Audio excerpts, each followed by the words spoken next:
जब शहर सो जाता है तब सड़कों पर कुछ लोग ठंड से लड़ रहे होते हैं। कड़कड़ाती ठंड, कोहरा इतना घना कि सामने हाथ तक दिखाई ना दे। सड़क के किनारे एक टूटी हुई चादर के नीचे 4 लोग सिमटे हुए थे। एक पिता, एक माँ और 2 छोटे बच्चे।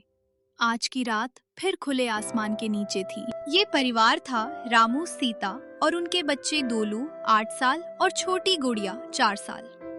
रामू दिन में रिक्शा चलाता था, सीता लोगों के घर बर्तन धोती थी। लेकिन ठंड बढ़ते ही काम कम हो गया।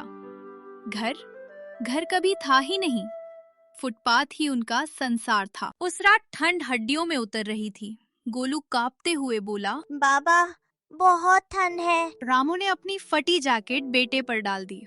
खुद वो ठंड सह गया। सीता ने गुड़िया को सीने से चिपका लिया। आसपास लोग गर्म घरों में सो रहे थे और ये परिवार सिर्फ सुबह का इंतजार कर रहा था। सुबह रामू ने एक दुकान के बाहर आग तापने की कोशिश की।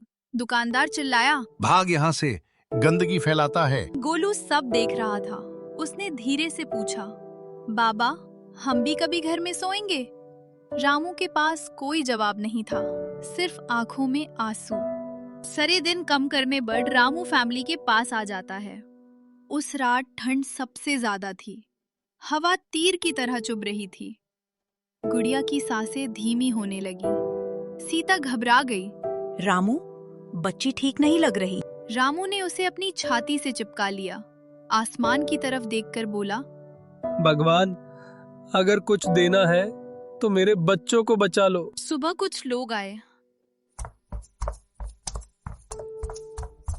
एनजीओ के लोग।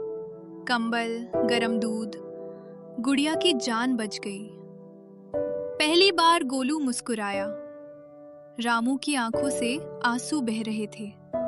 सीता ने कहा, शायद भगवान अब भी हमें देख रहा है।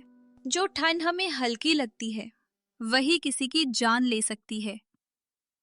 अगर आपके पास एक कंबल है तो आप अमीर हैं।